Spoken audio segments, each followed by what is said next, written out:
This is video 3, the code from my creative portion. Over here we can see the app bar, and then the text over here, and then we have the phone number, and then we have the month, the icon, the day with the icon, and the year. And under here is the save button that's over here. And what I did was pretty similar with the controller portion. The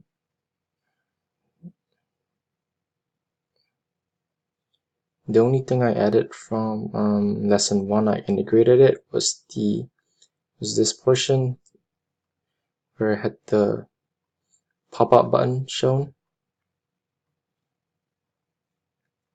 And for the months, this is where I added it under the user .dart page. And then, yeah, this is my code.